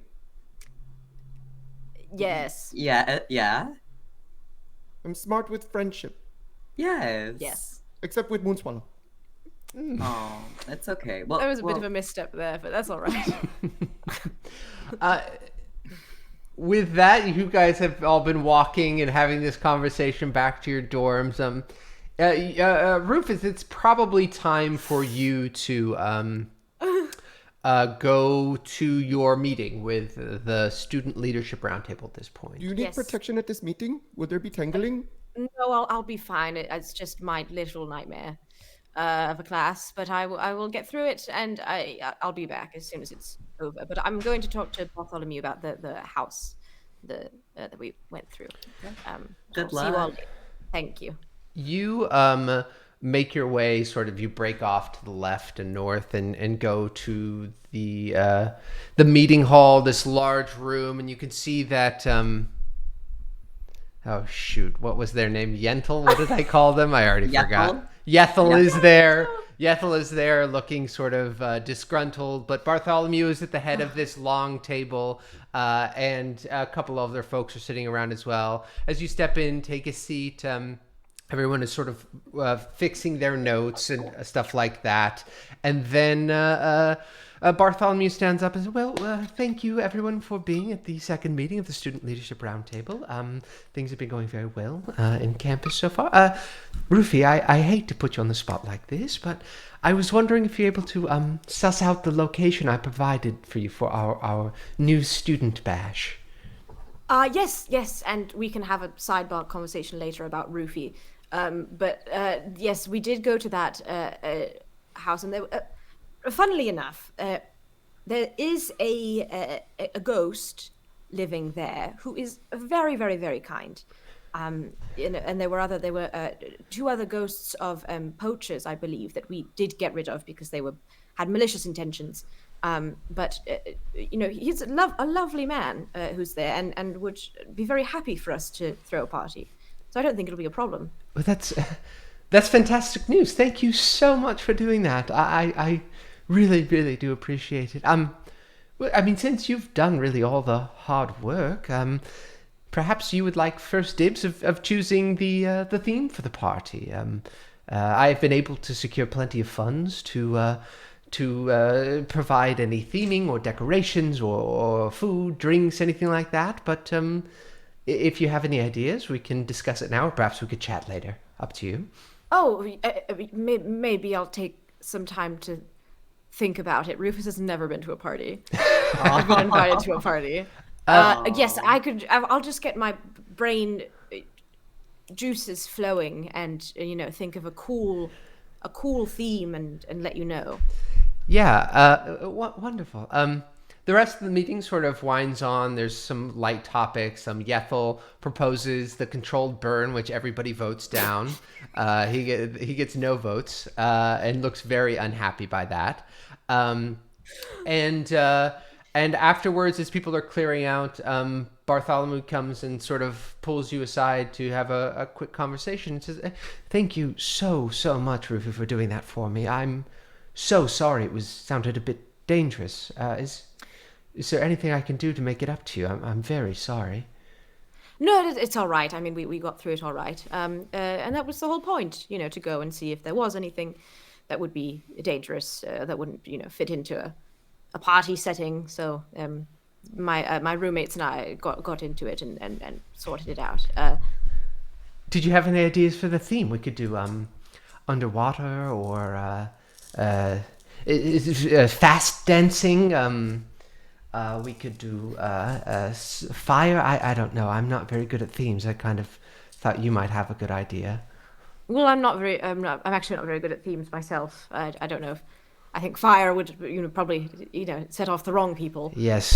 Yethel might get some ideas. Yes. So I don't know if that would work. I could maybe do some research about what people usually theme their parties. That so because I really don't. I'm not very familiar with it. All right. Well, whatever you think is best, I'll look forward to it. Yes, I sort of I mean, do you have any? If you ever like Are you all right, Rufus? What's the matter? That was me. Yes, of course it's you. Of course it's you. Oh no! Oh no! Do you have any sort of Is there anybody else in the room? No, at this point the room is totally emptied out. You're just sort of in this bland conference room, essentially. Do you have any sort of maybe it could be based on something? What are your like dreams of a party? Gosh, well, tons of people there. Everybody's laughing and having fun and getting along with each other. Nobody's really telling me what to do or that I have to do something or clean something or work at something. Dancing, drinking, fun, food, making new really friends. slowly, as he's doing this, open up the dream jar that was in my bag. Okay.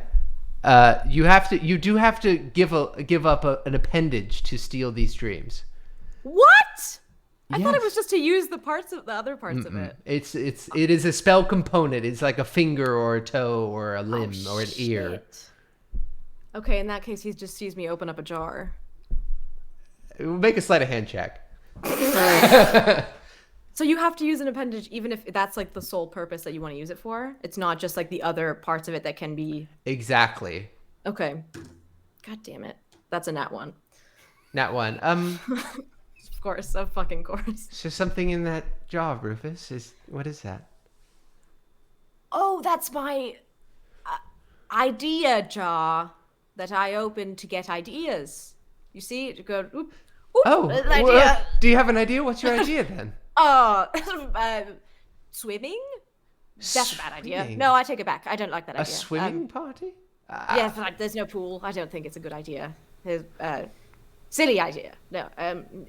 What about stars under the stars? I feel like that's a very, Under the stars is perfect, Rufy. Thank you.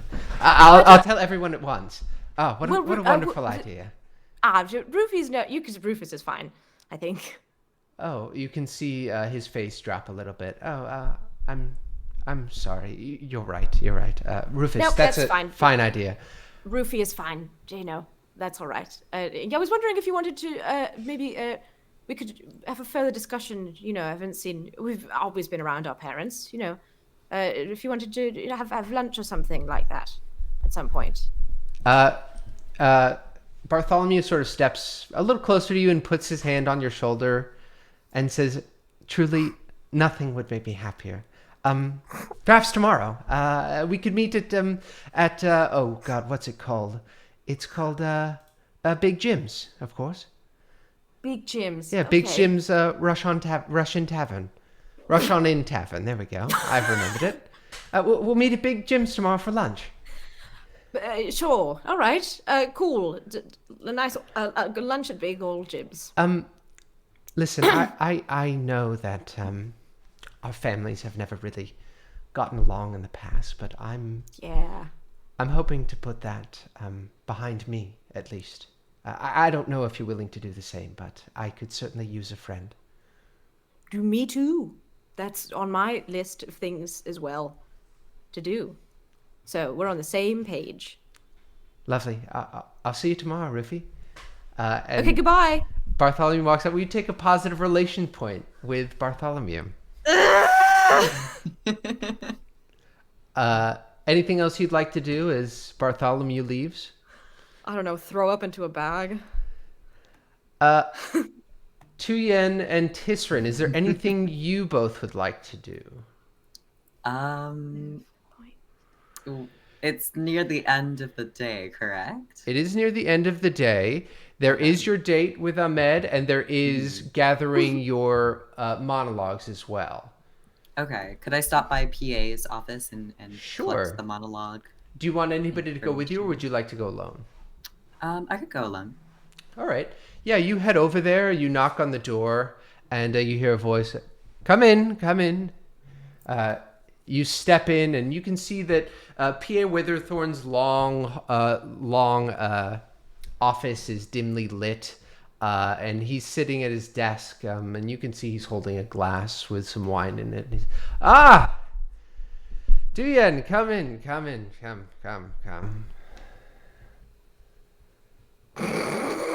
The worst time for my camera. Hi, PA. I just wanted to say thank you so much for allowing me the opportunity to audition. Oh, I know that yes. Yes, you you're don't usually. welcome. Are you okay? Yes, of course I'm okay. How about a glass? Would you like a glass as well?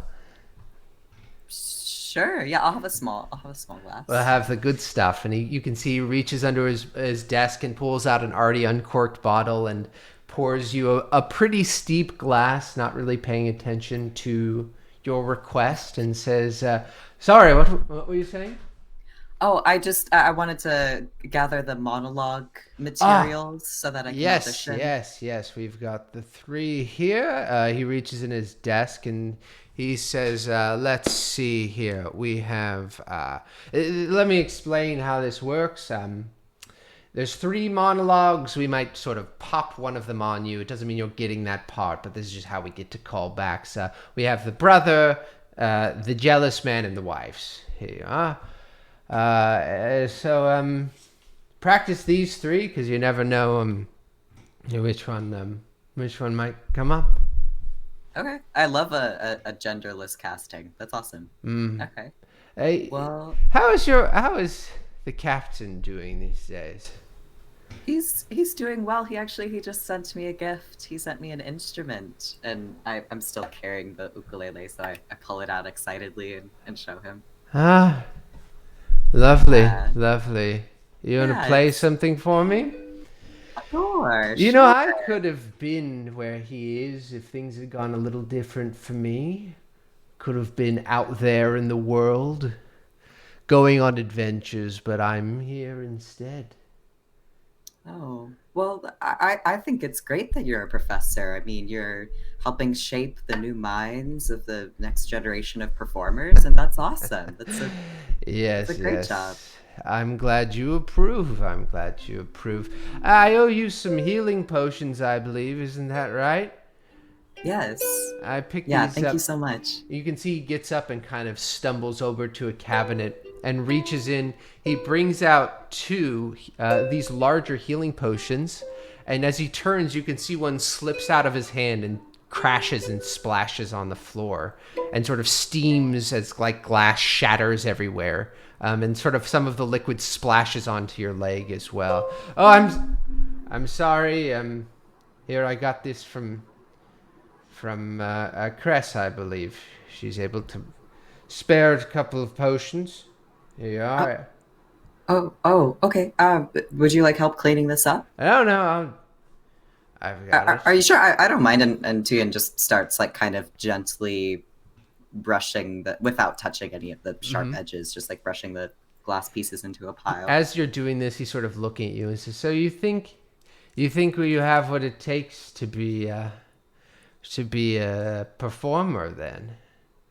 I think so. I really hope so. Yes, yes. Your brother, stepbrother, was Stefan. He really believes He's he has something. for not. Yeah. Yes, he was gnawing my ear off, telling me about all his hopes and desires and dreams, everything he wanted, and I finally acquiesced and gave him the chance to audition. We'll see if his ambition is as large as his talent, but sometimes ambition is all it takes.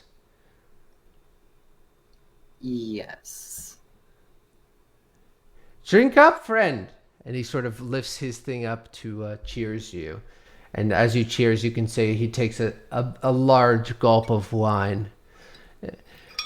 Well, best of luck with you. I almost forgot to ask. What did Lorelei say about Tisryn's book? Did you ever bring it to them?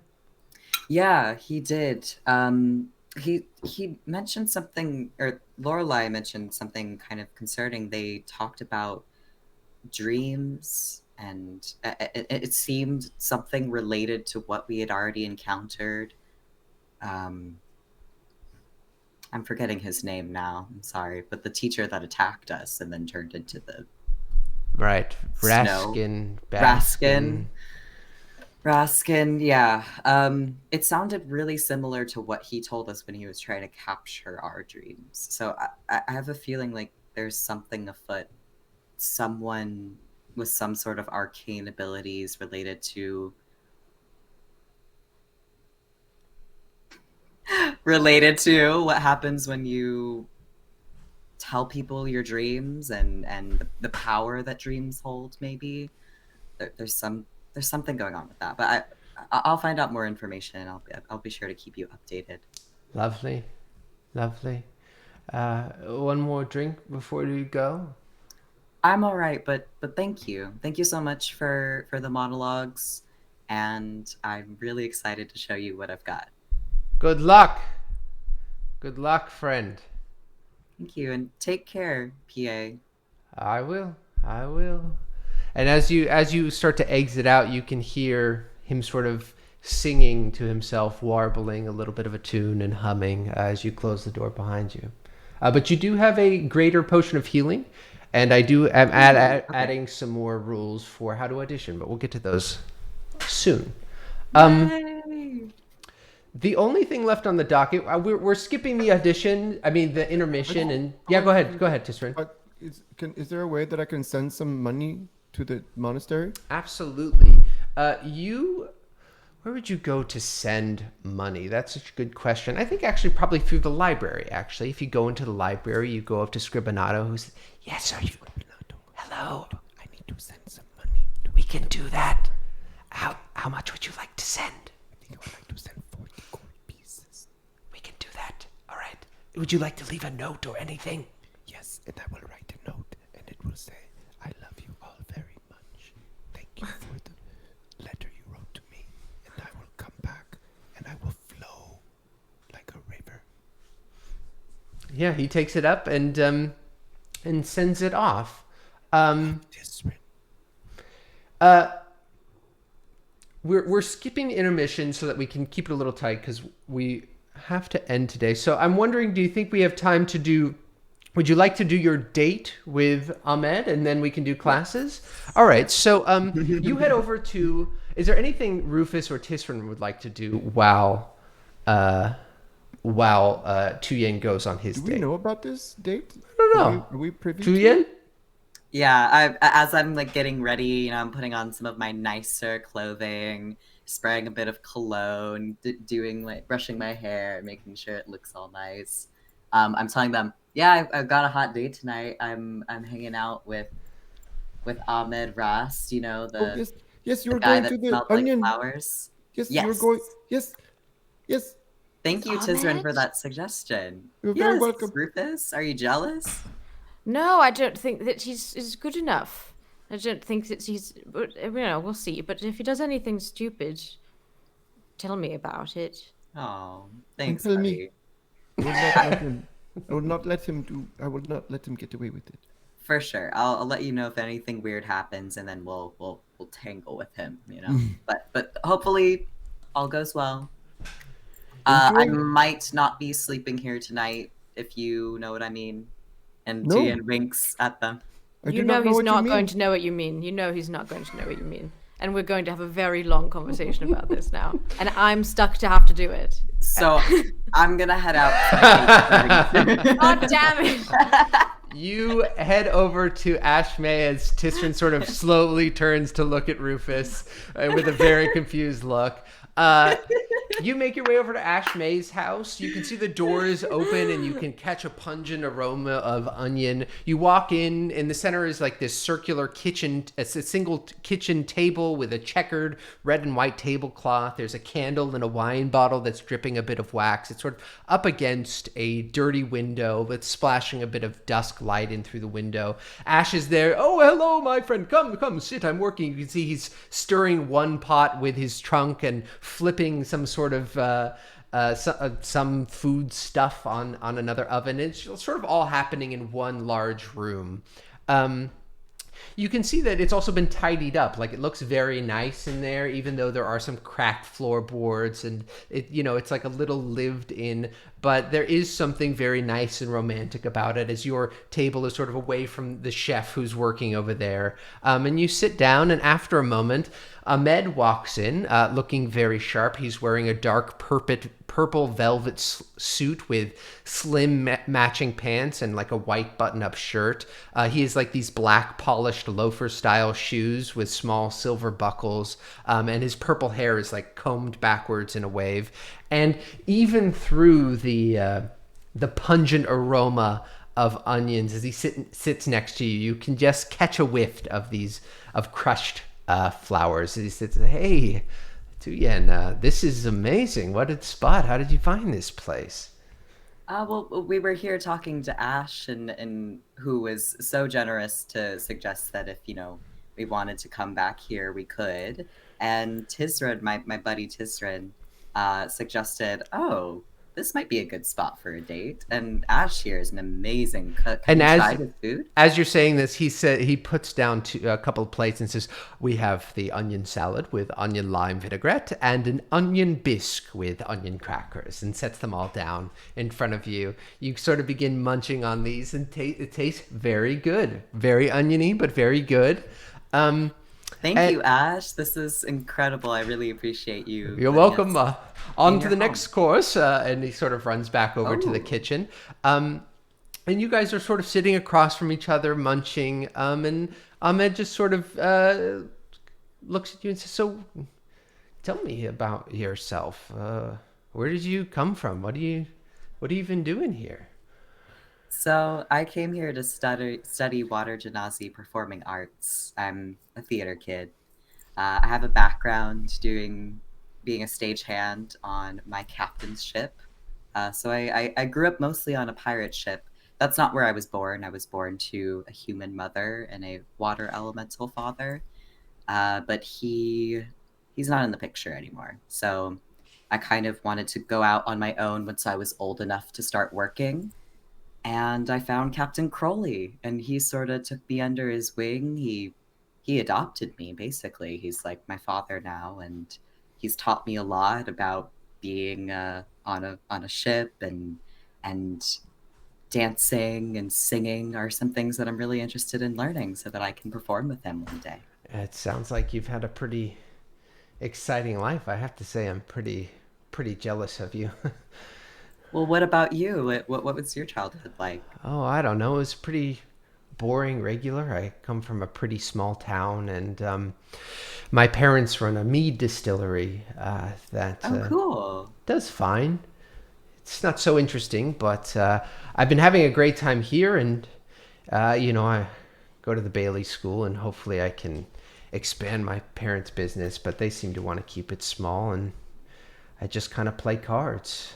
It's not as interesting as your life, but No, I mean, I've always just moved around so much. I mean, on the ship, it's like we never stay in one city for long. So the idea that you've grown up, in the same place, and you have a family business that you're helping out with, like that idea of stability is completely foreign and new to me, and that seems really nice too. as you both sort of have this chat, you can see that Ash clears a couple of plates. And then sets down the main course, which is a deep fried blossoming onion to share with multiple onion dipping sauces, and a glass of red wine for each of you. Not onion. Wow, this is amazing. I didn't used to consider myself a huge onion fan, but I think Ash has helped me really love onions. Yeah, I mean, I didn't know you could have a full meal off of onions, but I guess I'm sold. You really picked a good spot. Right. Thanks.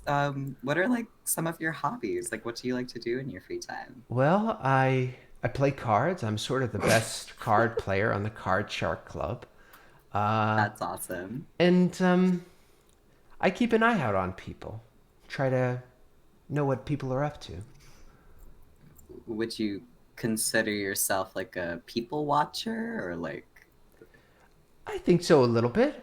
I like to know what's going on. I know I don't really look like it, but it's important to me to know what people are up to. So that way they can't get the better of you. It's sort of a card mentality. You have to know what they're up to so they don't get the drop on you.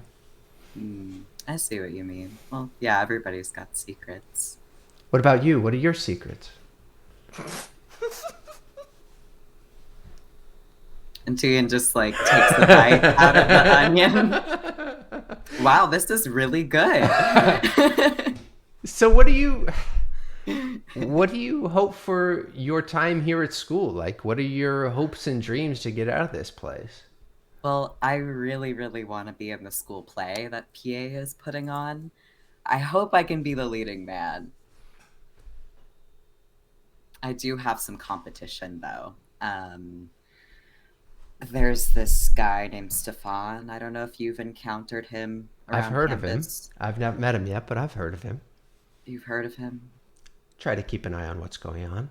He sounds like kind of an asshole. Yeah, no, he very much is. I would steer clear of him if I were you. I wouldn't waste your time. Because he's kind of a jerk and just has just done some things in the past that just, yeah, he's not a good person.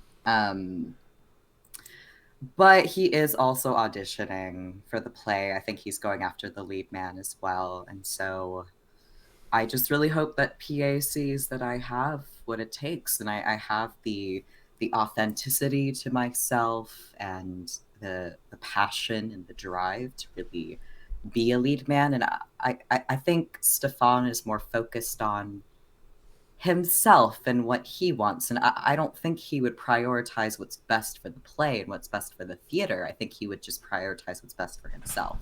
You get what I mean? Ahmed nods and says, yeah, I mean, listen, I think you can do it. I know you can do it. Do you want me to keep an eye on him, see what he's up to? Yeah, I would appreciate that. Just please don't interact with him, though. I don't want him bothering you or giving you a hard time or anything like that. I'm not worried about it. Okay, well, thanks. I would really appreciate that. Have you read your audition sides yet? Not yet. I'm going to tonight, though. I mean, if maybe later we could run lines at your place.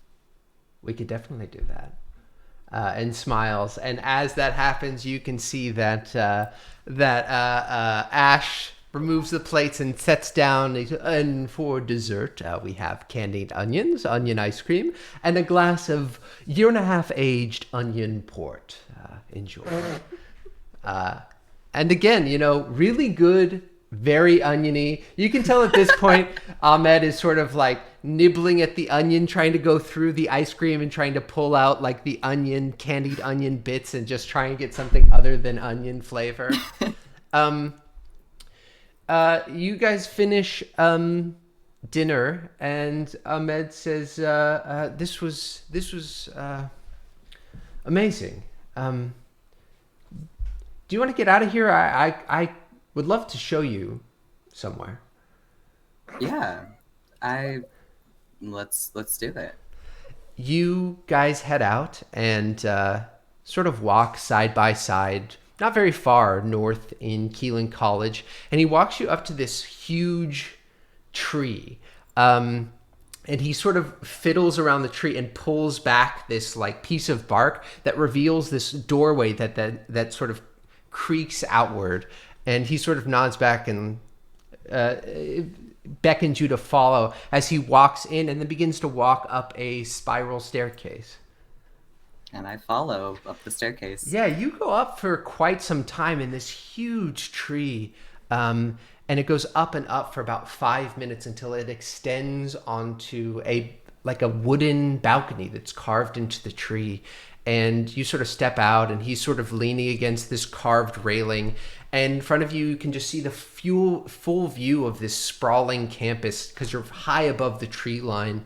The view's kind of to the southeast, and you can make out some of the smaller buildings, the library, the academic center. You see Bailey College to the far east and Stadium due east above that. And to the south, you can even see the first-year dorm buildings.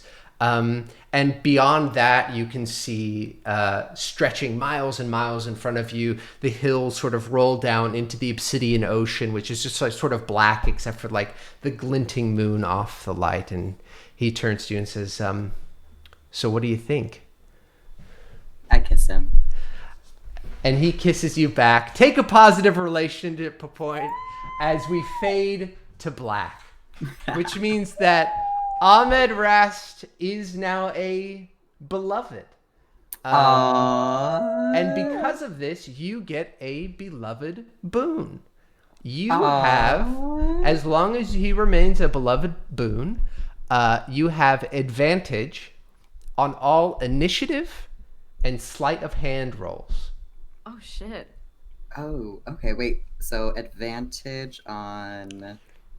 That's right. We're gamifying romance. Advantage on initiative.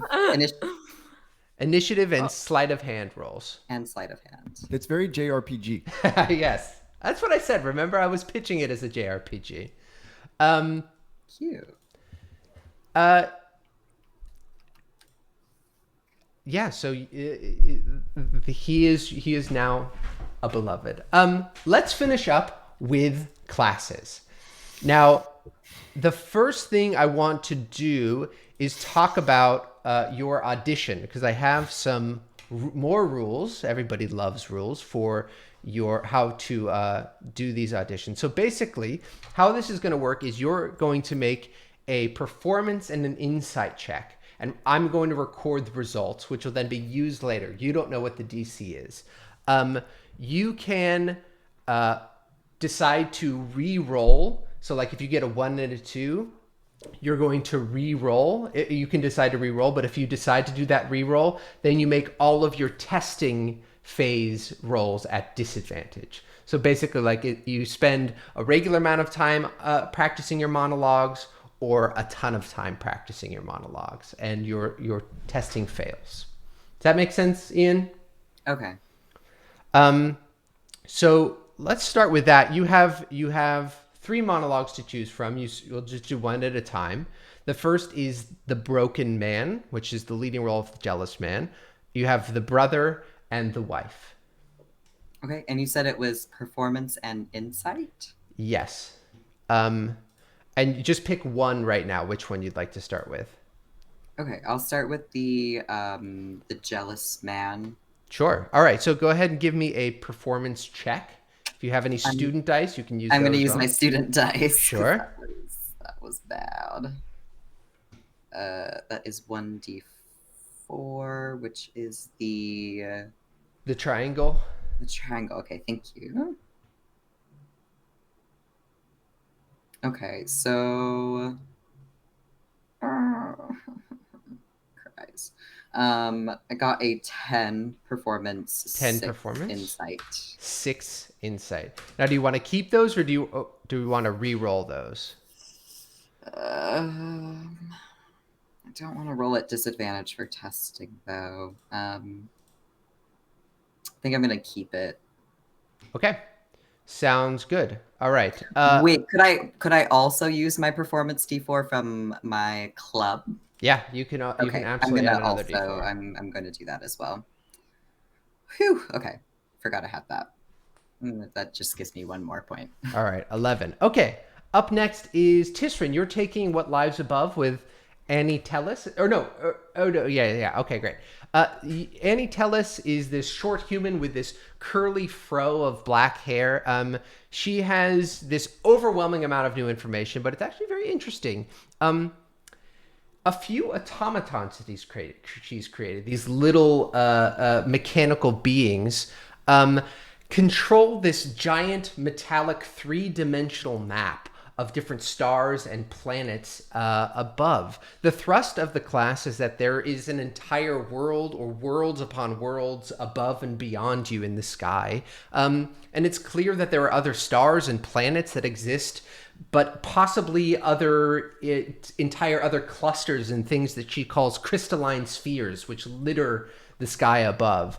And in between these spheres are some unknown matter holding them in place. And it's not and that's that. Sounds so beautiful. And there is something that actually really strikes you about it. Go ahead and make a DC. Oh, I forgot to do the fucking studying phase. Everybody give me a DC. I want to study with Rufus. Will you study with me? Yes, but we're studying for different things, aren't we? Doesn't matter, right? Or I'm studying with you. Oh wait. Yeah, you have to study for the same class. Never mind. Yeah. Tisryn, will you give me a DC 14 check of anything you choose? Anything? Yeah, for the studying phase, you can do whatever you'd like. But it should make sense. Well, you get to choose it and make it make sense. I'm going to do perception. I would be looking at the night sky Yeah. as I read the texts and look at the night sky. Great. Go ahead and I rolled a 6. you don't pass your studying fast. But now you're onto the test. Give me a DC 14 perception and a DC 14 survival.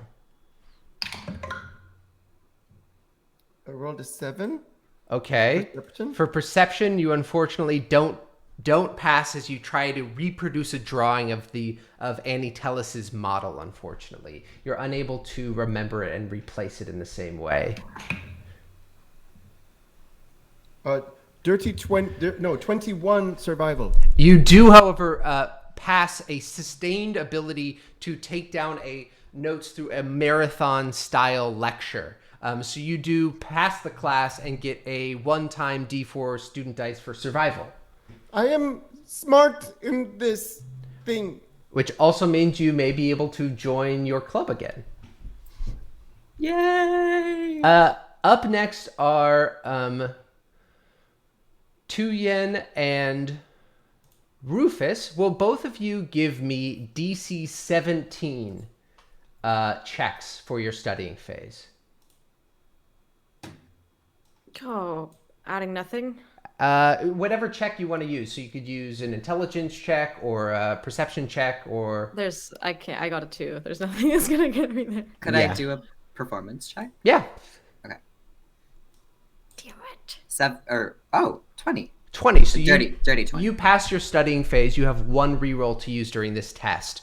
This test is for Telescopic Lenses 1. Glor is this super methodical, very dry teacher. There's no attempt to try and heighten the information or elicit some type of reaction. It's just very much like information presented and received. And there's no expectation that any of the concepts you should be familiar with or that you have to figure out yourself. And there's a ton of stuff you have to figure out yourself. And the information is super, super dense. And it's hard to keep up, but at times it can be super fascinating. And a lot of it is about these objects called telescopic lenses. They're sort of these delicate, intricate objects which are tuned for a variety of different functions. Each lens can be used for a different function. They can give a visual picture of space. They can reflect starlight and show the past or the future. And they're just these very delicate, complex objects that are charged with arcane energy as well. For the first one, it is about how to handle a telescopic lens. Give me a DC 17 sleight of hand check. Yes. And we have do I have a student dice? You have a reroll from... Wait, I have the relationship boon of beloved that gives me the advantage on sleight of hand. Yes, so you can reroll. Okay. I have one reroll from the last class that I took. Yeah, from that natural 20. I don't know if I want to use it right now. Up to you. Oh. Yeah. No. Oh, you're joking. That was 15. Worse. So both of you, there's a 15, and what did you get, Rufus?